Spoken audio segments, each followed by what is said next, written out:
ForensicWeek.com show. I'm your host, Tom Moriello. This show invites experts from around the world that discuss, educate, and mentor those viewers who are interested in topics from the crime scene to the crime lab and everywhere in between. The show is broadcast live on Thursday evening, 7 p.m. to 8 p.m. Eastern Standard Time, then archived right here on our YouTube channel. We have listed each episode in convenient categories to make it easier for you to find a topic of interest.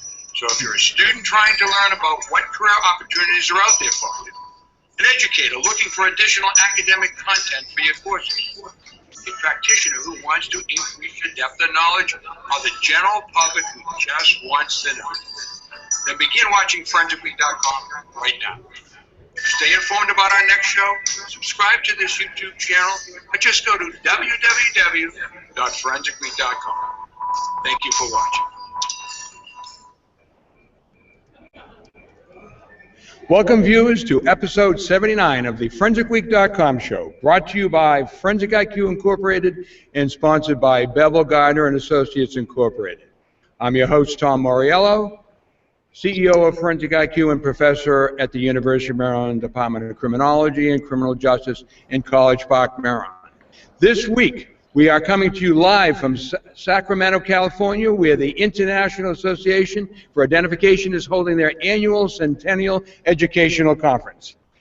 They are celebrating 100th anniversary as the oldest and largest forensic science and identification association in the world. We are able to do this by the generosity of our friends from Bevel, Gardner Associates, who are sponsoring all three of our live shows this week. Yesterday we did episode 78, excuse me. That was the IAI Exhibit Hall, Tools of the Trade, where we talked to some of the vendors that are here, almost 100 vendors here of all different areas, expertise and skills and tools for forensic and investigative professionals. Tomorrow we're doing episode 80, which is the IAI Centennial Museum, a historical journey. The areas of expertise, they have done a remarkable job. 1915, IAI began, and there's been 100 years of doing all kinds of amazing things to bring up the professionalization of forensic science, careers in the criminal justice area. And tomorrow you're going to learn about that from the historian. President Steve Johnson will be here to talk to us. But today is episode 79, Certifications, Education, and Training Programs. It's important for our viewers, especially those of you who are students who want to learn what they need to do to develop their careers and prepare for it. So we're going to be talking about certification programs and what that is. IAI, boy, that is a difficult thing to say. IAI has a certification program that is the #1 in the world, and we're going to be talking to a guest who's going to tell you all about it. Training, we're going to be going back and talking to our friends in Bevel, Gardner Associates, and they're going to talk to us about the kinds of training they do, which will give you a better understanding of what's available for you, especially for you practitioners who are out there trying to develop your skills. So with that, ladies and gentlemen, what I'd like to do is introduce our first guest. Come on in here, Bob. Thank you so much for coming. This is Bob Garrett, chairman of the Professional Programs Quality Assurance Governing Board. He's retired from the Middlesex County Prosecutor's Office in New Jersey. Right. You don't sound like you're from New Jersey. You hide it well. Thank you. Thank you. Where he was the former supervisor of the crime scene unit. He's past president of IAI, and today he's going to talk to us about the certification program. Bob, thank you very much for being here. I know you're busy. I know you have a lot of meetings. This is a busy time for anybody who's involved in the administration of IAI. What I'd like our viewers to learn is what exactly is the professional program? It's Quality Assurance Governing Board. What is that board, and what does that mean to people who decide that they need to be certified?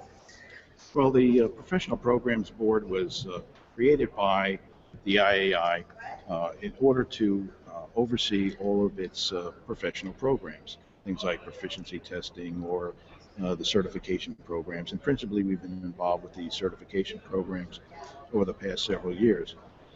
One of our main goals was to get all of those certification programs accredited, which is just a sort of another boost as far as the credibility goes regarding the contents of the program, the administration of the program. If I could ask you just to talk a little bit louder so we Okay. make sure that our viewers can hear. So we have 7 of our 8 certification programs now that are accredited, and we're looking to get the 8th one accredited probably in the coming year. Right now, we're in the process of the reaccreditation for 3 of those boards. 4 of them were reaccredited last year. And how do they get accredited? It's an application and inspection process. We complete the applications with information about the governance of the boards, about the content of the actual certification aspect of the program. All of this is submitted to the Forensic Specialties Accreditation Board. They then assign what's known as an application review committee that goes through all the particulars to make sure that you are in compliance with the standards by which they accredit. And if you're lucky and you've done all your homework, they will issue you an accreditation that lasts for 5 years. Now, when you say they will issue it, Right. they being the IAI board. The accreditation board, the Accreditation board. Okay, all right, so if you're an expert in a certain field and you choose to go through this process and you're accredited and you're certified, how do the courts deal with that? Does that make a difference? Why should a professional do this? What's the benefit? Because when you're practicing in a particular different discipline and you can claim certification, what that says is that you have fully studied the subject matter of your discipline, you have demonstrated the practical skills necessary in order to successfully execute the examinations that are being presented to you, and that you have presented both your ability as well as your credentials to your peers, who have then evaluated you pursuant to the certain program standards that they have developed. And after that, everything having been passed, then you receive your certification. Certification is good for 5 years, after which you go through a recertification process. So it's good for 5 years, and how does the recertification process go? Do they have to take another test? It varies from certification board to certification board. In those that are skill-based, you will be retested on your ability to still go through and make these comparative analyses. In those that are more akin to study, then you will have a written test that you will take, and some have a combination of a written test as well as a skill test for recertification. IAI represents 16 different disciplines, and you have 8 certification. There are 8 certification boards. The crime scene certification board actually has 4 different levels: that of crime scene investigator, crime scene analyst, senior crime scene analyst, and crime scene reconstructionist. And there are some like tool marks identification, question documents, firearms that don't have any certifications. Is there a reason for that, or do they go to other professional organizations for that? Yes, there are other professional associations out there that are specific to a discipline, and they may offer certification programs for their particular discipline. So we're not out there trying to compete against other certification programs that we feel meet the same level of quality that we have. And there also has to be a certain interest level of participating with the IAI at these various programs just to be financially viable for us to continue on with a program of that type. Very good. So do you have to be a member of IAI to be certified in your program? No, you don't. Their program? No, actually you don't. You don't? Because the accreditation process and the accreditation standards require that we open it up to anybody who may be qualified to demonstrate their skills and knowledge with regard to that particular discipline. So you do not have to be a member of IAI in order to apply for IAI certification. Well, and I can appreciate IA's interest in ensuring that people have the right skills and the standards are consistent, and certainly appreciate that very much. What would you say to professionals out there who haven't done this? How would you encourage them to seek this type of training? Well, I would have to say a lot of people are afraid sometimes to be tested for fear of what may happen. Yeah, they think when school got over, no more tests. Yes. And so but when it comes right down to is that when you have certification, you're among what I would like to say is an elite group of people who have put themselves, their careers, their knowledge, their skills on the line to be judged by their peers. And if they receive certification, it says something about their ability to do their job. It's not a matter of you have to take my word for it. So it's also comes down to where you're not saying, well, I'm an expert because I say I'm an expert. Other people have looked at you, have tested you, and have declared you to have the necessary expertise in order to successfully execute all the requirements of that discipline. So if somebody is interested, who's listening, what do they do? You just go to the IAI website. There's a sidebar where you can click on certification, and you can find out all the information and requirements for certification in the discipline that you are interested in. And if you find one where you feel that you have already qualified to take the certification test, there's an online application process, and it's very easy, and you just follow through the various steps, and you will be notified when the time of your testing is scheduled. Very good. Very good. Well, listen, Bob, I want to thank you very much taking time out of your busy week and busy day, and I'm sure our viewers will appreciate the information, and hopefully we can encourage some of them to do that. And as you leave, what we're going to be doing now is talking about other areas where they can gain expertise. I would imagine that part of the process of being certified is to get that training, and we're going to talk about that and hopefully bring people in the right direction to do that, because, you know, again, those 12 people who aren't smart enough to get out of jury duty, the jury are the ones that are going to decide whether they want to believe what they have to say. And believability has to do with credibility. And certainly this program has certainly established one's credibility. So thank you very much. Thank you again. Appreciate it. Appreciate it. Bob Garrett, ladies and gentlemen, from the IAI Certification Board. I appreciate him being here. Next, we will have some return guests. So those of you who actually saw yesterday's show, you met these people. I'm going to ask them to come on. Tom Bevel. Tom, how you doing? Yes, hi. You're used to this. Don't just put it on your head and don't let it play around, okay? And then we got Grif. Come on over here a little bit. Grif, how are you? Good, How's Tom. everything going today? Going well, thank you. Very good. Let me just reintroduce you, because some people will go to this show and will not have heard yesterday. So a little bit about Tom. Tom is the president of Bevel, Gardner Associates, a forensic education and consulting company. He retired after 27 years with the Oklahoma City Police Department, serves as a crime scene consultant in over 46 U.S. states and 9 foreign countries. He has been qualified as an expert in crime scene reconstruction, blood stain pattern analysis in both state and federal courts. Served on the boards of advisors for the Master of Forensic Science program for the University of Central Oklahoma.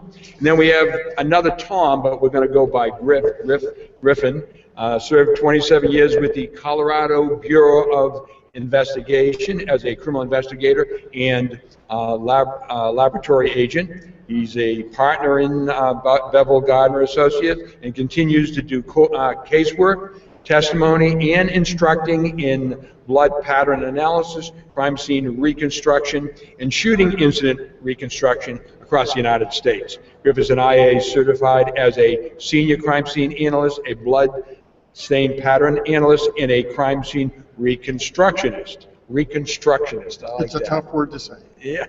He served several years as a member of the IAI Bloodstain Pattern Certification Board, and we just got through talking about the importance of that board. And Griffin is one of those folks who works on that board. He now serves on the IAI Crime Scene certification. Okay, as I repeat myself. Okay. And Tom would be too modest to tell you, but he's the first person to be certified as a crime scene reconstructionist by the IAI. He's that old that he was the first one? No, the program's that young. Okay, very good. Yesterday you were talking about your products and services, and I said let's pull off a little bit on the training part, because today we wanted to focus on training. And I know you have some slides, and I'm going to ask our producers to bring those slides up, if you would not mind. Very good. Start with the first slide, if you would. A picture of all these fancy. Why don't you tell us who all these people are, Tom? Well, these are not everybody that is with the group. Some people were in court and didn't appear, but the people that we have here are John Priest, myself, my lovely wife Elizabeth. In the center is Ross Gardner, and then of course that handsome gentleman up above Ross there is the other Tom Grif here, and then Kenny Martin, that almost everybody in the IAI would know, Iris Daly, and then in the very front Craig Gravel, who's our training coordinator. Very good. I'm going to ask our producers to just bring each slide, and maybe we can just talk through the slides and tell us what we're seeing and how it relates to your training programs. Again, the idea is I want the viewers to see what kind of training is out there. What could they benefit from? And you can decide who wants to grab one. All of these are from actual classes that have been conducted over the last year, and we have a little identifier for some of them. This is from a bloodstain pattern analyst level 1 course. Some people call it a basic course. And how long is the course? The course is 40 hours, a full week. Mm-hmm. Actually, by the time homework is done, it's more like 42, 44 hours. Mm-hmm. And a fair share of it is experiments for the hands-on activity, and this is one of the experiments the students are asked to do. This is another one in the same course, not the same location. But we have an individual in a Tyvek suit and goggles, gloves, in what we call the cast-off cage, where, yes, that's a woman that's in there, where she is putting blood on an object, swinging it in different directions and motions to see what sort of patterns can result. So they're creating the patterns so they can evaluate and understand the action that it caused. Right. Now, who are the students? When I say who, not the names of the people, but what kind of folks are we talking about that are taking courses like this? It's a mix. Law enforcement, both sworn and unsworn. We've had attorneys that have been in classes. Both prosecution and defense. Yeah, that's interesting. How often do you get attorneys that take the time to learn this, which I think is vital? It's rather rare, actually. And then we also have medical examiners that have attended. Again, rare because they don't have the time, but they contribute a tremendous amount from their background to the students that are not medical. Because many times, part of the crime scene, the body is brought to them, and that doesn't. If they don't understand what they see on the body or on the clothing, then it doesn't get analyzed at all, I would imagine. Unless could be washed away, literally, yes. Yeah, that's right. Yeah, absolutely. Okay. And we've had defense investigators come in, and rare occasions students from universities come in. Are these students that are still in school and do this on their own? I'm not sure. We have had a number of students that are actually still in university setting, as well as some that have not been employed yet but have graduated. So we have both. Very good. Some universities, and I know we've done it, they'll evaluate a program like yours, and then if students go through it, they will give them college credit. Of course, because you do the student pays you to give the training, and then the student pays the university for the credit. Well, that's actually true. It is a enrichment, though, for those that are going towards that type of a career in the future, for them to take it. I tell students, when you're applying for a job, you look the same as not every graduate, but you all have the same basic training. You're new, you don't have a lot of experience.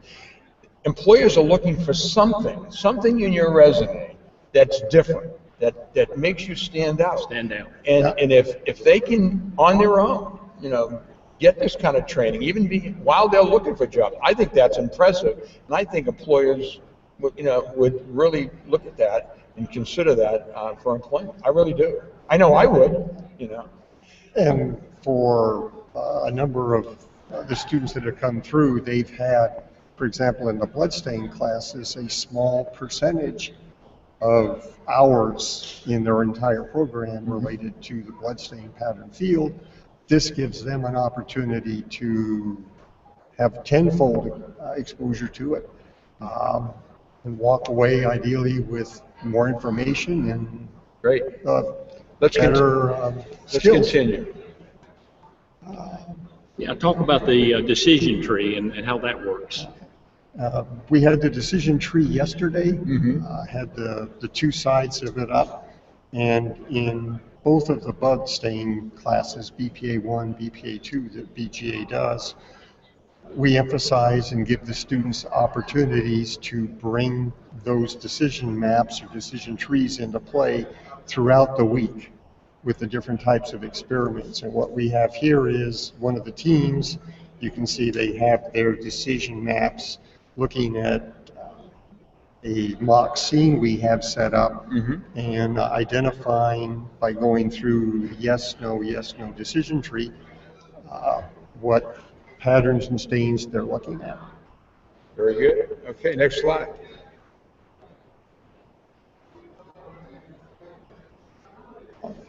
This is just showing, well, in this case myself, at one of the classes as we're instructing. This one was also a bloodstain pattern analysis course. Do you do workshops at conferences also? We do. As a matter of fact, two of our members, Grif and Iris, over the years have conducted a great number of workshops for IAI as well as other associations such as Association for Crime Scene Reconstruction and the International Association of Bloodstain Pattern Analysts. They're very active with workshops. For a person to be certified, do they have to take external training? I mean, I know there's certain requirements, in learning and objectives, but do they need to go out and get X amount of hours of training such as yours? Or like yours? It depends on the certification that you're going for.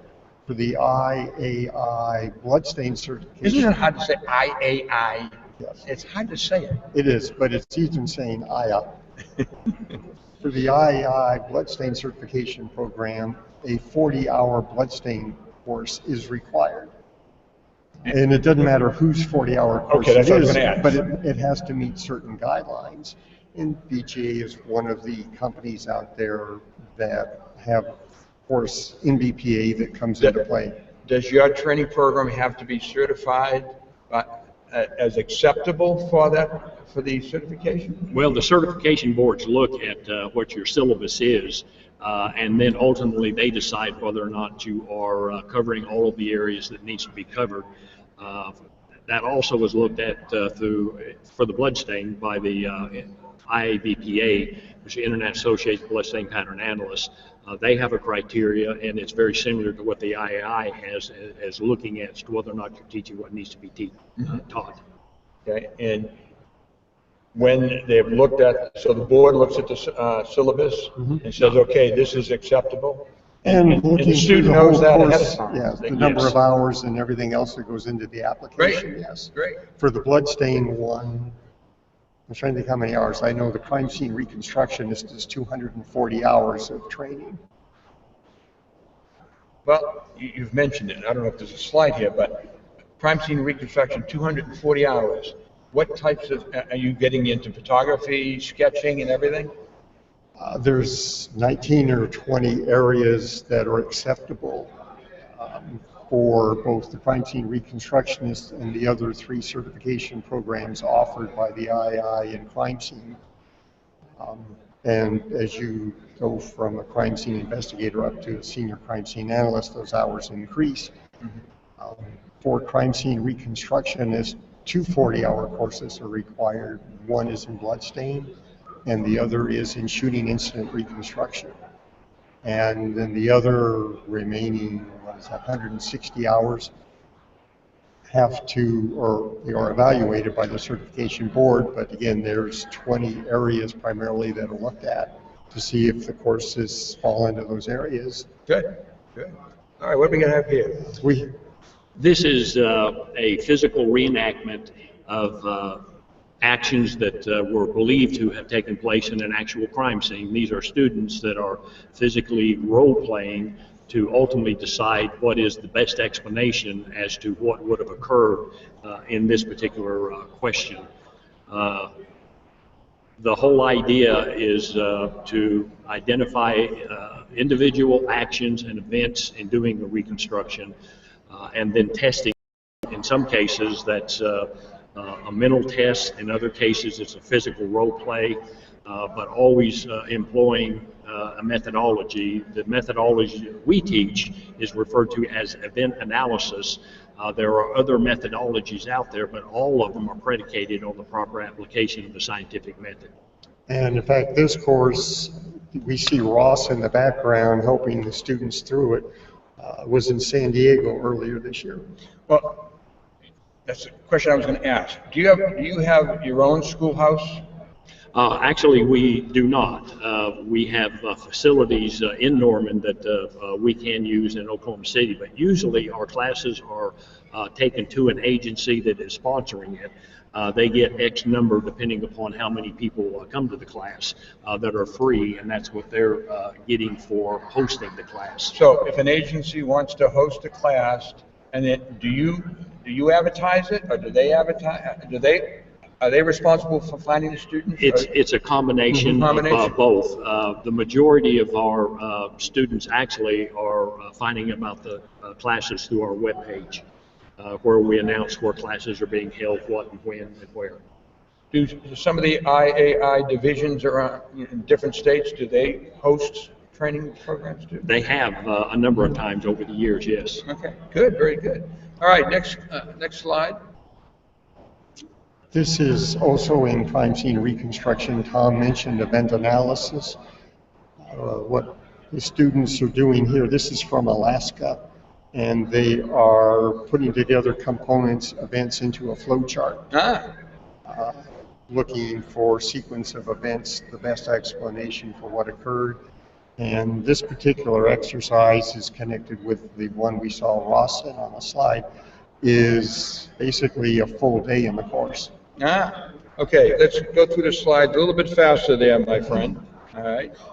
Shooting incident reconstruction, fair amount of that, about half the time is spent out on a range, which the hosting agency has to set up. So that's basically ballistics? Studying the motion of the projectile. People always use the word ballistics incorrectly. You know, ballistics and firearms identification are 2 different studies. So you're focused on the travel of the bullet from where it began Right, the to its external terminated. ballistics, yes. So we have them looking here at windshields, and the next slide showed exercise in the classroom where they're learning how to measure the angles associated with bullet holes or projectile holes. Do you do bullets through glass and looking at the fracturing in multiple bullets? That's done at the same time as the windshield exercise. 2 yes. bullets, it's fairly easy to determine which one was first or second, but when you enter that 3rd bullet, it seems like the fracturing just goes crazy. Depends on the glass you're going through. The next slide that we're looking at here is just a flyer that we have in the way of advertisement for our proficiency test. Currently, I don't think any place is requiring that you take a proficiency yearly, but wherever you look, it is highly recommended. somewhere down the road, we believe that will probably be a requirement. We have a web-based test that tells your proficiency, will also tell you areas that you might be weak in, that we believe any analyst should be taking every year. That's very The only type of agencies that may require proficiency testing are those that go through accreditation, laboratory accreditation, where proficiency testing, external and internal, is a requirement. And there's this some is just showing statistics. our activity over the last 12 months where we've had classes. very good. Okay. Is that the last slide? I think it is. Yes. I think so. Okay, very good. Well, that gives them a good understanding of training opportunities they have. We're going to now, as you guys leave, we're going to start talking to a couple of universities about the programs they have and how that interlocks with the training and the certification and everything else. Again, guys, I want to thank you for sponsoring us this week. This has been great, and I think the value of the shows that we're producing here are going to be beneficial to future viewers. So, Well, we thank you for the opportunity. Yes, thank you. Thanks a lot. Pleasure. Thank you very much, Have a gentlemen. good one, Tom. All right. Always remember to take that off. Okay. All right. I'm going to ask our friends from the Union Institute and University to come on up here. Come on in here. Larry, how are you? Wonderful, sir. How are you today? Grab your headsets. All right. Ladies and gentlemen, I want to introduce to you our two guests here. First, Larry Chavez, who's an adjunct professor. He's retired from the Sacramento Police Department in 2002 after 31 years. Yes, sir. Congratulations. Thank you. His area of expertise was crisis communications, having been assigned as the senior hostage negotiator. I heard the other day there was somebody getting ready to jump off a building here. Seriously. Oh, yes. It's quite did frequently here. Yeah, quite frequently, okay. So he was a senior hostage negotiator for the last 18 of his 31 years. As a result of his experience, he's become nationally known as a trainer and consultant on organizational violence. Larry, thank you so much for being here. And thank you for bringing the young lady next to you, Sandra Lee. Sandra is the Director of Admissions at Union Institute and University. She has been since January of 2008. Is that correct? That's correct. All right, then, hey, the internet is right. All right. She provides recruitment and enrollment management in a directorial capacity for the national or nationwide Union Institute and University. Now, that's what we're going to talk about. One, to find out what their programs are, and to see where they are and how you, our viewers, may benefit. So let's start with you, Larry, and tell us a little bit about your program. And Our program is unique in that it's for people that are already in the forensics business and are looking at the management end of it. Our degree in criminal justice management and emergency service management are just that. They're management degrees. These are people who oversee these organizations. So we're not the ground level people who would be doing this. We train our people to be managers of that's interesting, because, you know, I went through my education, got my bachelor's degree, got my master's degree, got involved in law enforcement, but I always wanted to be a manager. I never took one management course in college. It wasn't until I became a manager that I recognized the need for the training. Oh, absolutely. And many times people get management jobs not because they're good managers, but because they were good at what they did. Yes. And that puts them in an unusual or uncomfortable situation, because being good at a certain area of expertise doesn't mean you're a good manager. So I appreciate the idea that of what you're saying. So continue. Well, the whole idea of management, and you're right about that, is different than the line level function, because the purpose of a manager and a supervisor is to get things done through other people. Our program enhances their ability to do that. A manager in the criminal justice field is the same as a manager in the private sector. Their job is to deal with people and getting the mission of the organization done. Now, I've never heard of a program that focused on that. So, are there others out there? I know that you're pushing yours, of course, but How unusual or unique is your program? Well, just as our criminal justice program is, most of the programs are in criminal justice and not in criminal justice management. Our students come to us as people that have been on the job for 10, 15 years. They want to know how to manage people. They want to have a way to go when they leave their line level position. They want to be able to go out and manage, and they want to teach beyond that. And our program does that. And is this a certification program? Is it a degree program? We have a standalone management program consisting of 3 4-unit courses that helps them manage and oversee organizations. And that can be accomplished 2 ways. You can do that as a standalone program for a person already in the industry, or if you already possess your degree in criminal justice or anywhere in that region, emergency services management, then you can enhance that degree by having that specialty overseeing the criminalistics field. It's unique, and we're very proud of it. Very good.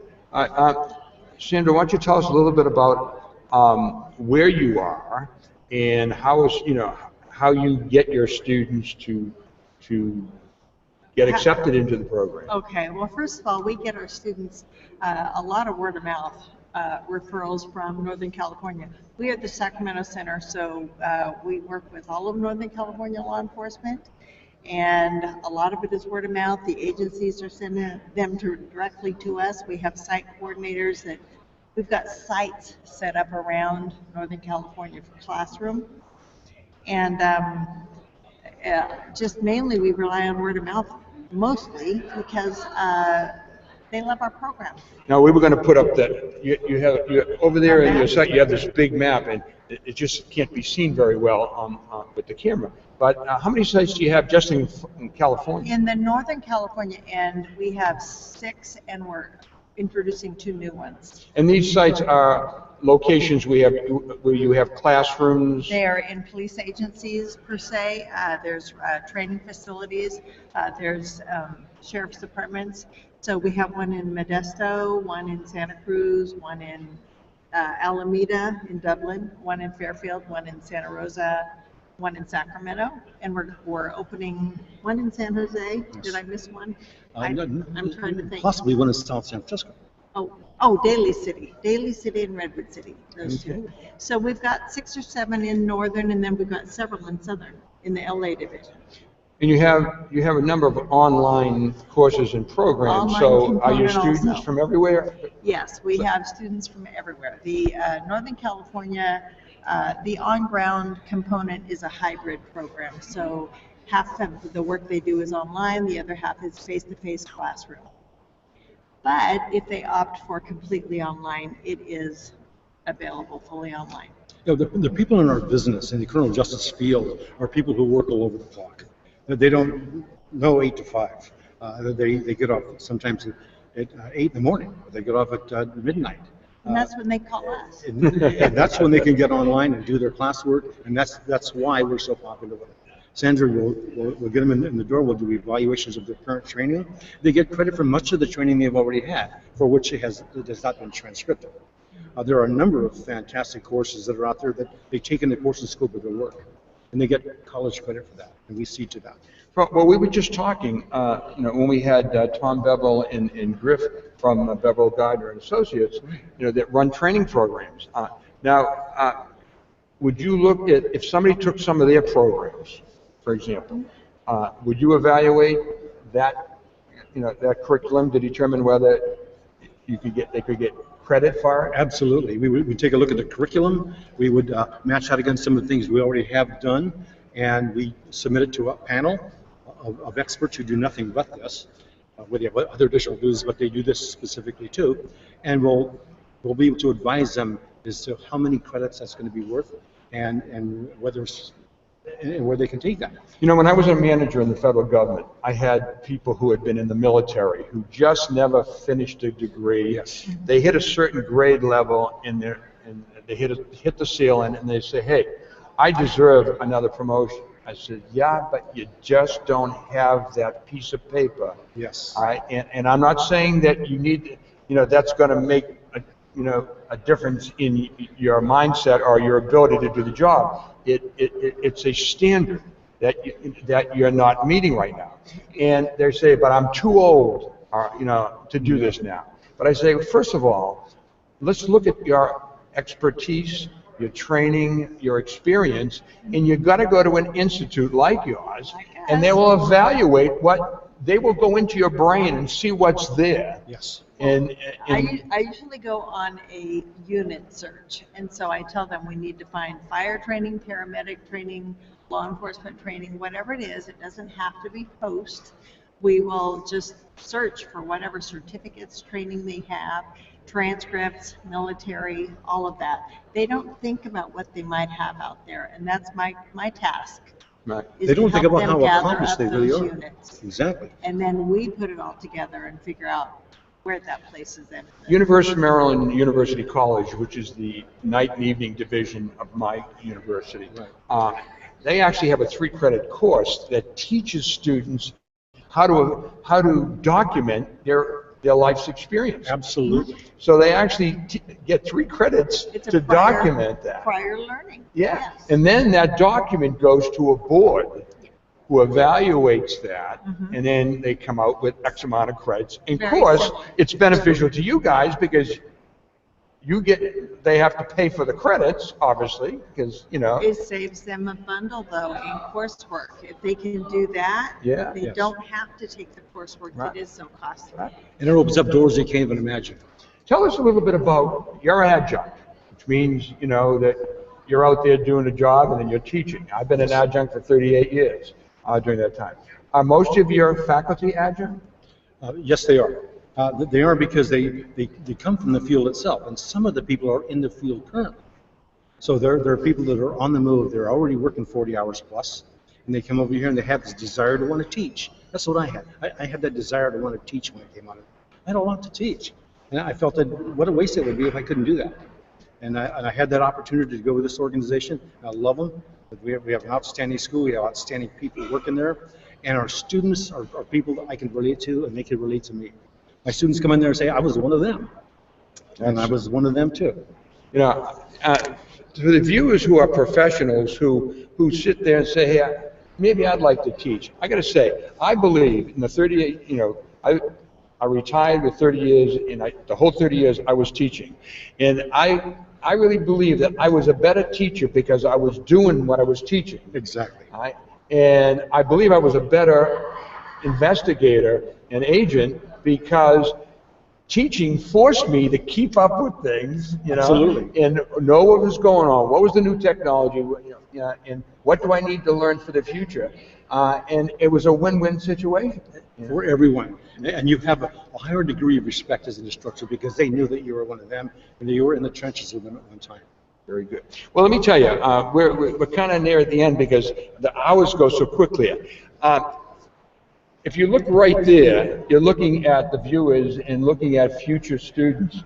What would you, either one of you or both of you, like to say to our viewers to encourage them to consider Union Institute and University? I would say come to us as soon as possible. Many people have come to us when they feel, wow, I should have done this 5 years ago. Well, do it now. Don't wait. Do it now. You can make the choice. You can decide you want to go later on, but at least you have the information to operate with, and you're much better off. And there is no obligation. They just need to get an assessment, and that way they know what they're looking at, time-wise, cost-wise. That's what I do, is map out a plan for them.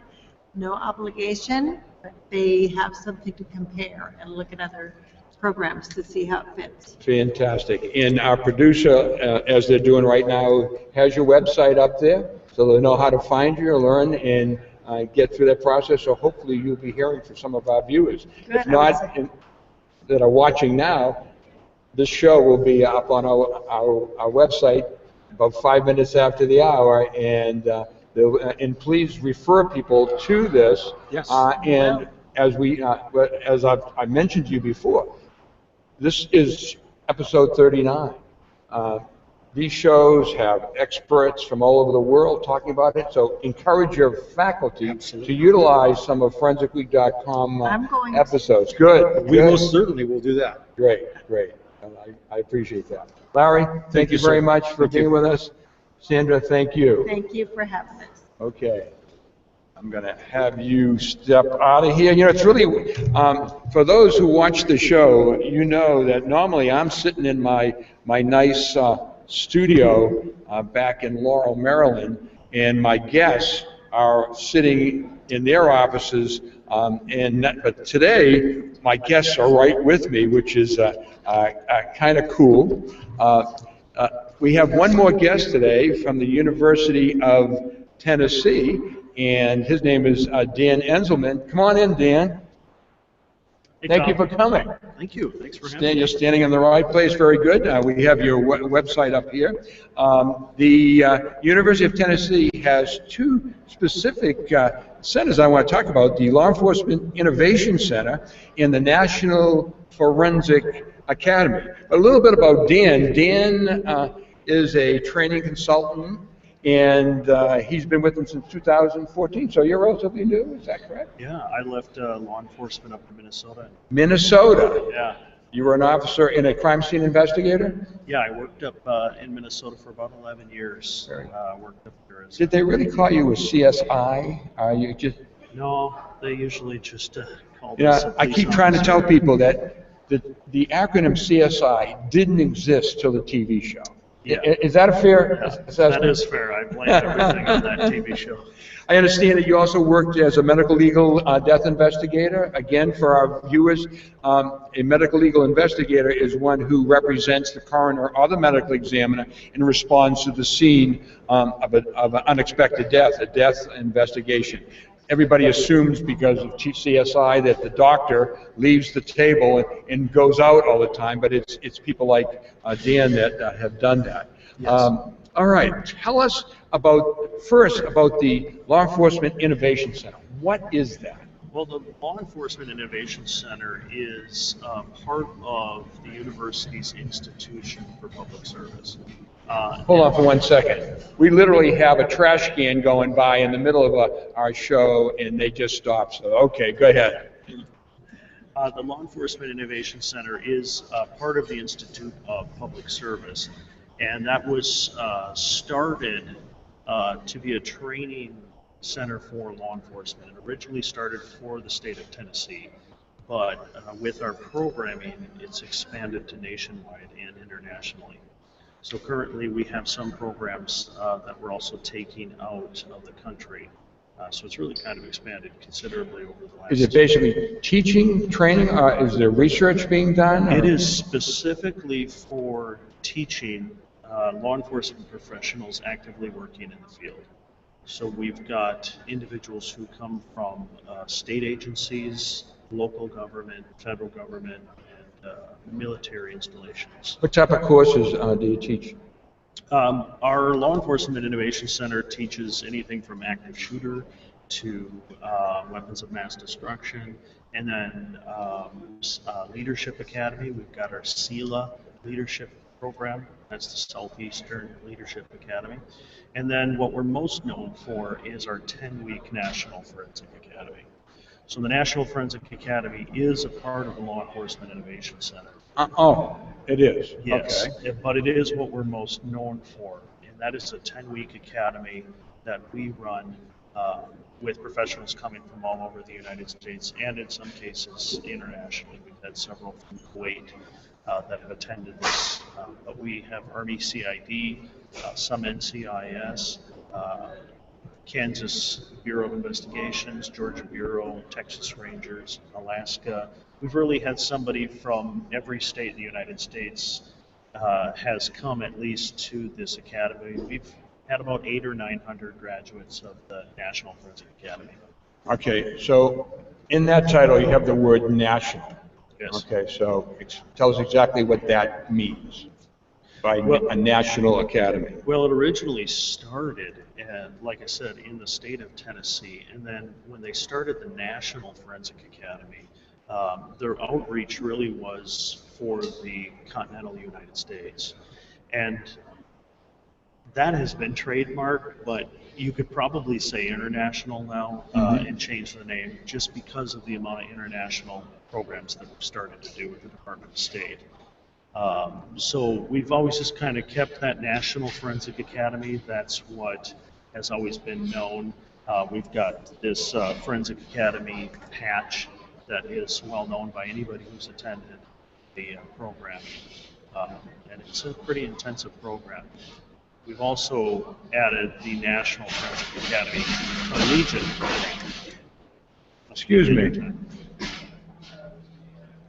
I just want to tell our viewers who hear all the rack, we have a great location here because when people come in, they look to the right and they see us.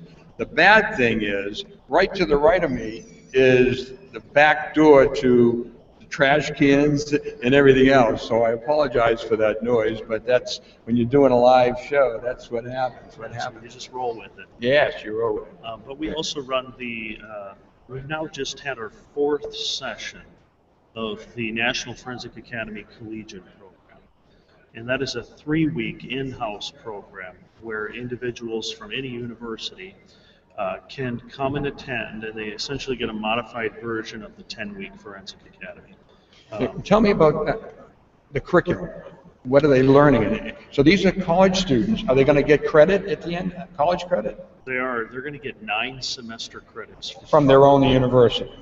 University of Tennessee Martin would give them the credits. Ah, okay. And then they would transfer those to their institution.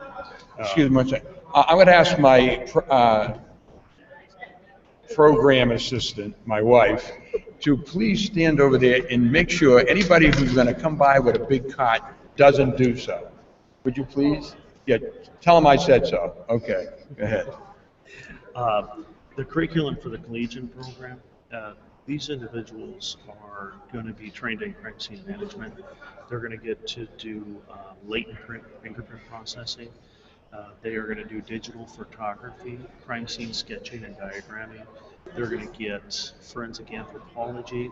We'll do a clandestine grave recovery with skeletal remains. We'll do a surface scatter with bones.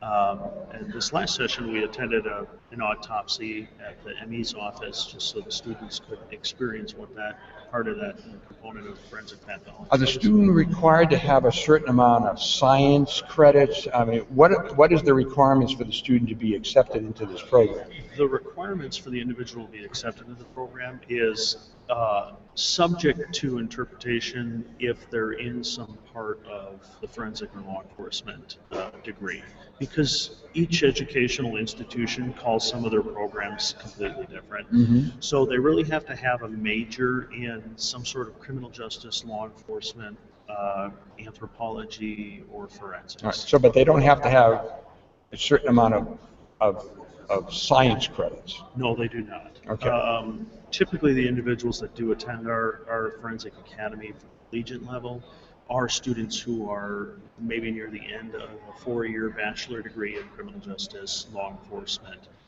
We have had we had a forensic accounting student come through the collegiate program just to see kind of what the practitioner side of processing a crime scene is like, even though that student's going to predominantly be working with numbers his whole career. And then also they have to be approved by either one of their professors or somebody that they may know, or any of our instructors that recommends them. There has to be a letter of recommendation, and they would have to enroll for that summer session with UT Martin, the University of Tennessee Martin. If a student has already graduated in a criminal justice program, whatever, but really wanted to get that training, could they still go through that program, or do you have to be a student, an enrolled student? No, we did recently have several come through who are no longer enrolled students in a university, and we will make an exception for that. And I'll tell you why. Okay, I got my master's degree in forensic science, and I only had 6 credits in science in undergraduate, and it was called, the course was called Living World and Man. All right. So my bottom line is I was a criminal justice major.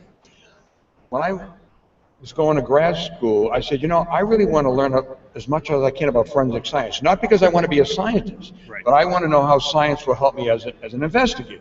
Right. So I went through a forensic science program. Today, I would not be allowed to get into that program without X amount of science credits, because they've changed the standards. rightly, wrongly, whatever the case may be. Now, I have students who are criminal justice majors, and I don't see them till they're juniors or seniors.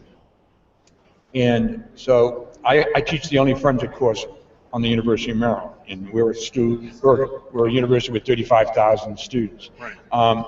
They come and take my course and say, "Oh man, I love this. I really would want to learn more. And I think I'll go to grad school to a forensic program." Sorry, you can't. Right. You can't get in there. Now, Stevenson University in Baltimore County has a forensic studies master's program. And GW does have a crime scene investigation program for non-science majors. But I see a program that you have as being beneficial to people who have the degree, who want to get some more skills to be more marketable. Yeah, and really, if you attend the National Forensic Academy, whether it be the 10-week course as an active practitioner or the 3-week course as a collegiate level, that is recognized nationwide by leaders of criminal justice organizations, law enforcement agencies, state bureaus. Because of the reputation the National Forensic Academy has developed, any individual who ends up attending our collegiate program will likely get hiring preference, especially if they're coming from the areas of Tennessee, Georgia, Alabama. A lot of this Southeastern Command leadership have already said that individuals with the 3-week National Forensic Academy collegiate program on their resume is going to be a shoe-in and a better, likely score higher on their application for interview. And we've had great success stories. We've had students who've reached out to us after they graduated from the National Forensic Academy program. They were hired over other individuals simply because they attended the National Forensic Academy program. Great. All right, so you mentioned the Southeast in that area. Right. Are there programs, other universities are running that are similar to yours in other parts of the country? Not that I'm aware of. Because I'm not aware. Yeah, we're most known for the University of Tennessee's body farm that was started by Dr. Bill Bass over 40-some years ago. You still have the body farm? We still have the body farm. That is referred to as the anthropological research facility. But Dr. Bill Bass, who started that, he still comes in and teaches for our collegiate program. Mm-hmm. We do not change the instruction for the collegiate program. We use the same instructors we use for our 10-week program for professionals. It's the same instructors for our 3-week academy. They're going to get the most comprehensive hands-on experience for immediately understanding how to process a crime scene, how to document it, photograph it. I mean, you're getting bloodstain pattern analysis training from the top bloodstain BPA experts in this field. So it really works out really nice for anybody who attends this, because this is one of those rare programs where you can attend and walk away with skills, and more skills than even most active police officers have in the field right now. Do you get many students outside of the southeastern states? Yeah, actually, we just had a student this last session from Australia. So she came over and attended the program. We had somebody from Illinois, North Carolina, and then predominantly most of them do come from Tennessee, because the collegiate program is still growing. It's its 4th session. I still think it's in its infancy stages. I think at some point we'll see it grow rapidly. The big thing is getting other institutions to allow their individuals to step away from their university for that summer to get those credits and this experience, and then those credits transferring to the institution they're in now. Some universities have this mindset, if you're teaching skills, then you shouldn't be getting college credit for it. I don't agree with that at all, and I think that's changing a little bit. But I think this is great, because we live in a global world. Students no longer worry about going to the school down the street. In fact, they intentionally leave the state, so their parents have to pay more money for out-of-state tuition. But I get emails from students from all over the country. They'll Google forensic and they catch our show and they'll say, look at, I really want to get some more, learn more about forensic science, but I already got my degree. What can I do? Where can I go? And I got to tell you, not because you're standing in front of me and because you're a guest with us. I think your program is just perfect. And now I have an answer for some of those folks, and we're certainly going to do that. Well, and honestly, the reason, Tom, I'm originally from Minnesota. So for me to travel all the way down to Tennessee, that's a pretty big jump.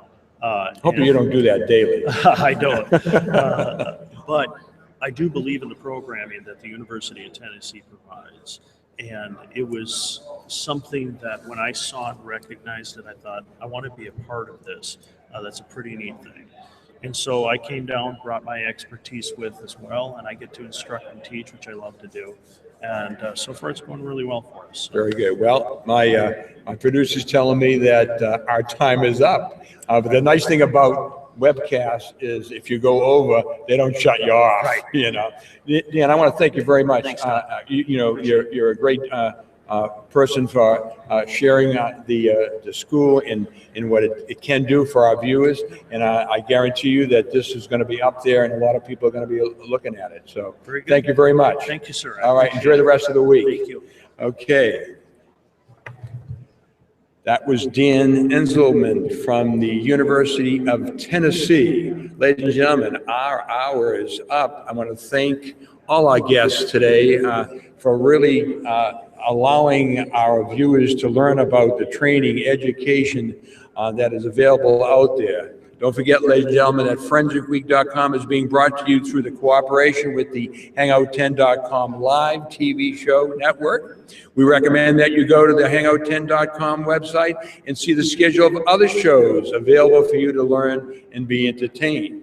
Don't forget, tomorrow we have IAI Centennial Museum, a historical journey of the last 100 years. IAI historian Darrell Classy will be with us. IAI President Stephen Johnson will be with us, and also a past president of IAI, Joe Polsky, who I met for the first time this morning, will be with us, and they'll be sharing with us some of the accomplishments of IAI and the accomplishments of the forensic and criminal justice community that has happened. Thanks again to our sponsor, Bevel, Gardner Associates Incorporated, for making this happen for us. I want to thank you for watching this show, and we will see you next time on ForensicWeek.com. Thank you for watching.